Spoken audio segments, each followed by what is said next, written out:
Hi yogis, so this is 5 to 10 minutes of, I've called this Motivational Zen, and it's kind of framed around pose of devotion. So we start with pose of devotion, we return to pose of devotion.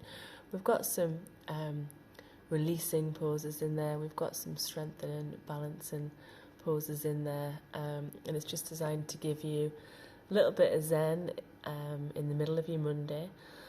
Or middle of any day, really. You could do it at any time, and also just to not be too kind of rested almost. It's to kind of keep you going, if you like. So it would be good to do in the middle of a day, when you kind of still need that little bit of motivation, but you need a bit of Zen as well. So we're going to start off with pose of devotion.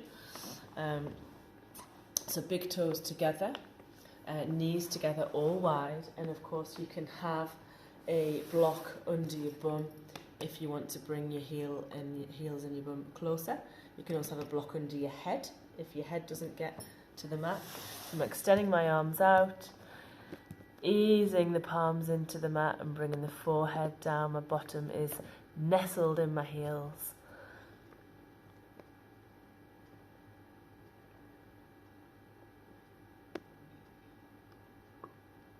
So I'd say 4 to 8 breaths for this.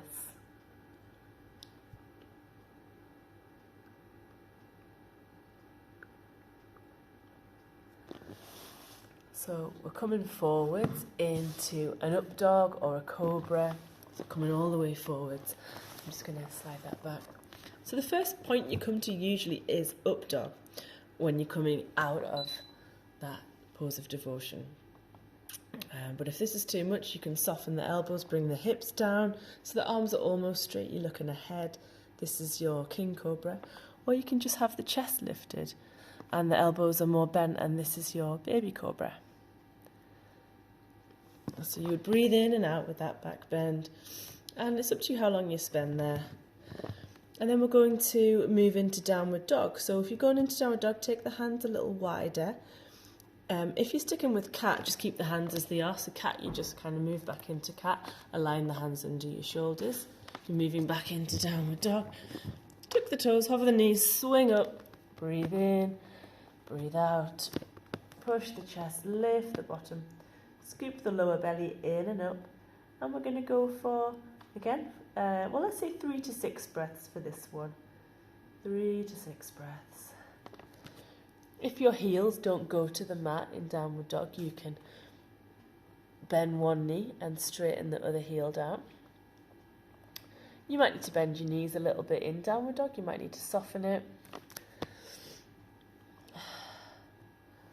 And we're going to take either a little walk into the hands, or we're going to take a little fun jump into the hands. So the jump, you'd come into the toes, bend the knees, pull the bottom back, and we're jumping into a squat. If you're coming from downward dog and you're walking in, just walking in, here we go. So we've got heels turned in a bit, toes turned out a bit. Heels are about hip distance, elbows sit inside the knees, and the elbows can kind of push the knees a little wider. And choosing Anjali Mudra, that just feels nice when you're in a squat. This might feel too tricky, so you might want to pop a block under your bum there instead and sit on that block. You might want to just sit your bottom down and be like this, or you might want to sit like this and then switch legs. So there's always options to adapt poses. Let's bring our little genie back in. So I'm going to say up to 8 breaths for this. If you want to ease out sooner, that's absolutely fine. Lengthening the spine, breathing in, breathe out, settle into the pose.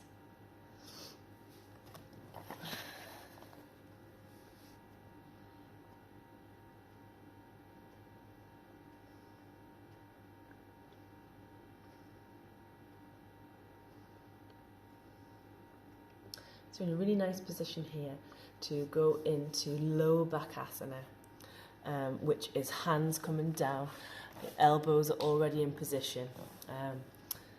knees are already in position. You're literally bringing your hands down and you're coming into the tiptoes. So you might peel one foot off the mat at a time, and that might be your Bakasana. You might manage to go fully into it and do a nice hold. Again, I'd say up to 8 breaths max. You might come into your high Bakasana. So high Bakasana, so you've got your hands ready, you've got a little suction cup there, you've got soft knuckles, and you're aligning joints, so hip, wrists, knees, bring the elbows to face back and bend the elbows a little bit, and hips coming as high as you can. As high as you can. I'm just going to move this out of the way because I'm going to come from this out of this, hopefully into an up dog. So come as high as you can, looking ahead, bringing the toes to the bottom, heels to the bottom rather, pointing the toes. So holding it for about 8 breaths. When you're ready to come out, see if you can come out, breathe in and breathe out in your back bend. That might be Cobra. Brilliant. And from your Cobra, I'm just moving around a bit so that you can see me. You'll be a lot more fluid going from pose to pose. So from your Cobra, going back into cat, so just kneeling back into cat, hands aligned under the shoulders, or hands a bit wider, coming into downward dog again. Push the chest down, lift the bottom if you're in downward dog. Head heavy if you can, look into the back of the mat, scooping the lower belly in and up. If you're in cat, you might like to do some cat-cow, some dip the lower back, move the shoulder blades down the back and look up. So that would be your cow. And then breathe out your cat, you're flexing, you're rounding the spine, tucking the chin in. And you do a few of those, and that's bringing your extension in cat. So we're almost there. Now 5 to 10 minutes of Motivational Zen. Okay. So from cat or from downward dog, we're going to try a little wild thing. So we're moving the right foot across and sending the left leg into the sky.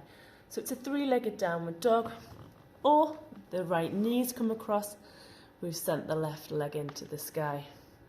So it's a cat's tail, 3-legged cat. I wonder if you want to throw that knee over the washing line. See how that opens the hip there, turns that left hip on a bit of an angle. And again, do it from cat. I've got a drill of wild thing as well.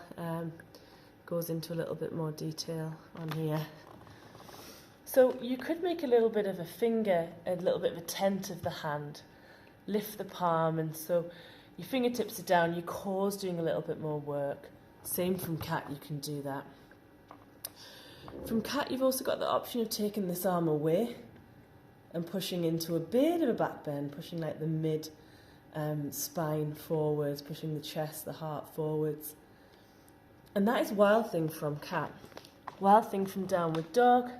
We're going to drop this left foot, drop the toes behind the right, stay in the left toes, straighten out the right leg, stay in the outer edge of the right foot, push the hips forwards and let this arm fall back. And that is wild thing from downward dog. You should stay here about 6 breaths. You might stay shorter, longer.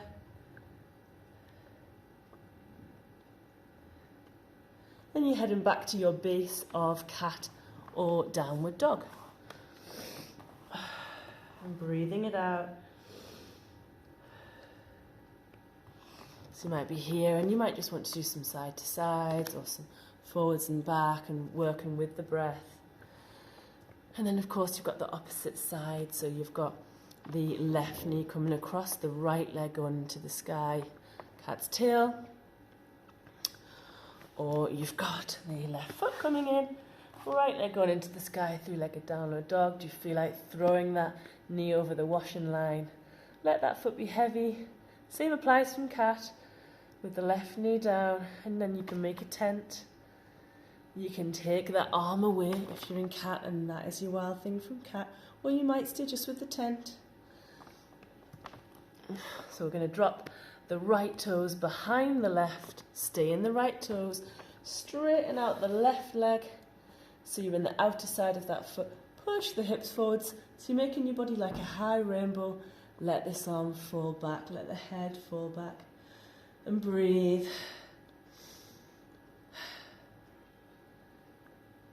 So come down whenever you're ready. I normally try and stay here for about 6 to 8 breaths. And when we come back, coming back to your base pose, cat or dog. Spend some breaths there. And then lower it back down into your devotion pose. If you want, you can turn this into child now. And I usually do use a brick for child. So the backs of the hands come by the ankles, elbows by the knees. Turn your head on the side or pop your forehead down. You might not want a brick. I quite like one. Resting the head down.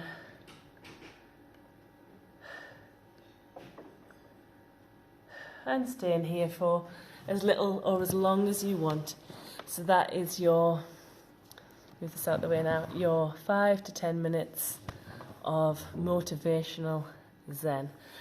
Any questions, pop them in the comments. Well done, thank you for joining in. Namaste, Om Shanti, bye bye.